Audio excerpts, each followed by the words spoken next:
segunda vez que eu estou participando de um projeto grandioso desse, a convite desse lindo estado aí. E eu costumo começar sempre falando que não vem ao mundo para ser melhor do que ninguém, mas eu vim para ser diferente. Então por isso eu já nasci de perna, eu não nasci de cabeça. Saiu primeiro as pernas e tome horas e horas, e depois de 3 horas foi que o médico conseguiu tirar. Então eu não podia ser igual a ninguém, nem também melhor, mas sempre tentando fazer um diferencial. Cresci vendo meu pai na cozinha. 40 anos atrás meu pai saiu da Paraíba, foi para Recife para trabalhar como cozinheiro numa casa de família. E aí eu cresci vendo ele cortar tomate, cortar coentro lá, e eu nunca me interessei de perguntar o porquê era aquilo. E com 18 anos de idade eu me via fazendo algumas coisinhas de buffets e trabalhando com comida. Aí comecei a perguntar a ele o que era, como fazia um feijão, como fazia uma carne, como tinha aquela coisa toda. Muito embora na infância, por ter uma infância pobre, uma vez no mês eu ia na feira com ele e tomava aquele caldo de cana com pão doce, então era a atração do mês. Então eu participava da feira, comprando charque, comprando aquelas verduras, aquelas frutas, e aquilo dali eu via, não tinha paixão por aquilo, mas eu cresci vendo aquilo. Então quando eu comecei com 18 anos a prestar atenção naquilo dali que eu ia precisar, então assim, para mim, a minha escola, a minha referência foi meu pai, de ligar e perguntar como que era um feijão, o que era o tomate, qual o sabor que a cebola ia dar na comida, e lembrar da avó, de todo esse resgate. E aí nessa minha tentativa de tentar entender essas coisas do meu pai, eu fui crescendo. Era uma família de enfermeiros e técnicos, e todo mundo achava que eu ia ser médico, porque já vinha assim, todo mundo sendo médico. E no dia que eu cheguei para ele, que falei que ia fazer gastronomia, e que era 2 anos, aí minha mãe falou: mas 2 anos para fazer uma cirurgia tão importante? Eu disse: não, mãe, não estou entendendo. Ela: não é aquele médico que faz a cirurgia de redução? Eu disse: não, mãe, ali é outra especialidade, gastronomia e gastroplastia é outra coisa. E aí ela falou: porque você não vai ganhar dinheiro? E eu falei, tem uma música de Santana lá, um poeta lá, que ele fala o seguinte, ele diz, eu disse: mãe, enfermeiro, eu não, cozinheiro eu sou porque Deus quer, enfermeiro eu não vou ser porque eu não quero. Então é o que eu quero ser, é cozinheiro. E aí comecei a fazer essa pesquisa. Quando veio o restaurante, foi uma história muito louca, nunca sonhei em ter restaurante. De repente veio o restaurante através de uns bombons que eu vendia e chamava para minha casa, era um lugar escondido e as pessoas iam lá comer. E eu comecei a fazer algumas comidas e com 5 meses eu já estava recebendo algumas indicações e premiações, e eu via que o que eu fazia ali era comida de mercado, era comida de casa, era comida de família. E então eu comecei a andar mercados, visitar feiras e conhecer os frutos. E passei a entender que a macaxeira, ela era muito legal, o inhame era muito legal, a batata era muito legal, mas tinha algumas coisas de preço, algumas coisas de sabores, eu queria entender mais isso. Então eu comecei a sair, eu fui a Paraíba, peguei um caminhão lá com a macaxeira, o cara que vendeu, quanto ele vendeu, vim no carro em cima até chegar à feira de Casa Amarela. A primeira cliente que comprou a macaxeira, eu fui para a casa dela, ela cozinhou, e aí eu entendi que aquela macaxeira poderia ser até mais caro. Ela não era para ser tão barata. Devido a todo o processo que ela passou, alguém perdeu nesse processo.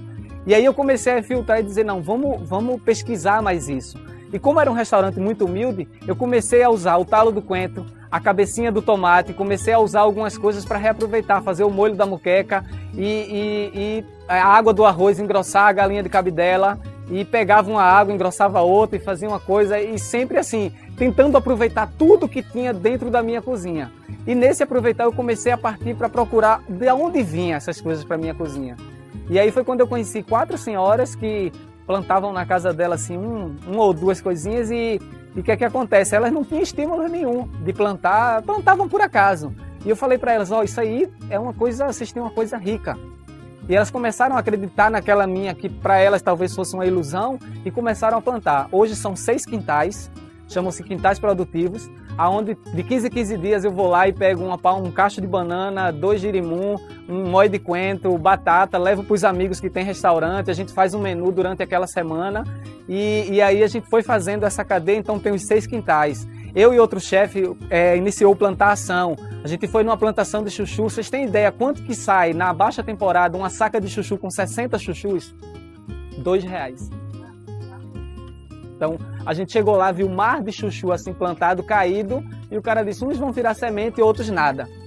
A gente entrou, eu, o chefe Claudemir Barros, a esposa dele, chegou lá, ensinou a fazer doce, ensinou a fazer algumas farofas, e agora está começando a importar os primeiros potes de doce de chuchu, que vai ser daquele chuchu que está lá estragado, e agora vão começar a sair doces disso aí. E aí a gente não ganha nada com isso, mas ao mesmo tempo a gente ganha. A emoção, a satisfação, o saber que a gente foi lá, plantou uma semente, deixou aquela semente lá e aquela semente foi crescendo, crescendo e está dando bons frutos.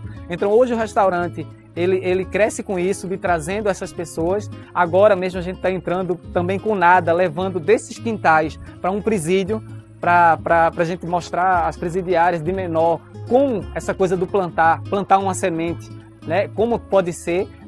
Elas ficam fascinadas com os quintais dela. Então o meu próximo passo vai ser trazer aquelas senhoras aqui, para mostrar para elas aquelas sementezinhas que elas compram no supermercado, como elas são feitas, como elas saem daqui até chegar lá. Então acho que isso vai mover. Eu tenho uma ideia de que eu, por ser diferente, cresci nesse diferencial, querendo sempre fazer diferente, eu não vou mudar o mundo. Eu era um menino que pensava em mudar o mundo. Mas aí depois teve uma hora que eu vi que eu não ia mudar o mundo, mas eu ia alimentar as pessoas que querem mudar o mundo.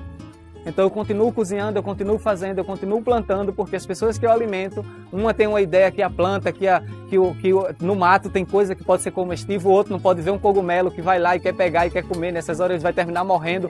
O Paulo viaja o mundo todo e aí os Josés, as Marias, os Pedros, os Jaquins, as Terezas que acordam todos os dias e estão ali plantando e colhendo, e cada sementezinha que a gente vai deixando lá já é o início. E nessa semente, até o Paulo falando esse poema, eu me lembrei, a coisa é tão intensa que a gente estava falando agora, eu vou para o supermercado, a mulher vai ver o feijão e arroz e eu vou olhar a panela, eu vou olhar a área de verdura, o que é que pode ter. Ela fecha o restaurante, ela fala, você está onde? Eu digo, eu estou na feira. Ela, pô, por que não vai dar uma volta no shopping? Eu digo, mas eu estou no meu shopping, então isso aqui é um shopping para o cozinheiro. E a coisa é tão intensa que eu queria, por exemplo, eu queria trabalhar com inhame, eu não sabia o que era que eu fosse fazer com inhame. E num sonho eu descobri um prato onde eu poderia trabalhar o inhame. Eu sonhei com inhame, nesse sonho eu transformava num poema, e aí hoje eu tenho um prato que eu sirvo com inhame, onde é um poema que eu falo esse poema para a pessoa na hora. Eu digo assim, no meio de um sonho de um cozinheiro, eu vou te mostrar como é que se faz. Peguei o inhame com aro de ferro e fiz um buraco como ninguém faz. Com charque bem frita, tampei o buraco, correndo ligeiro para ninguém ver. Com queijo manteiga, coloquei por cima e com maçarico pus a derreter. Com muita cautela, com muito amor, coloquei pimenta, coloquei carinho. Depois dele pronto, olhei para ele tão bonito, eu disse, fala, escondidinho. Um abraço para vocês, é assim que eu termino. E muito obrigado mais uma vez de estar nesse paraíso. Espero que outras oportunidades surjam. É um lugar que eu, assim, realmente eu já estou fascinado e agora eu venho a passeio para desfrutar esse lugar. Obrigado mesmo, de coração.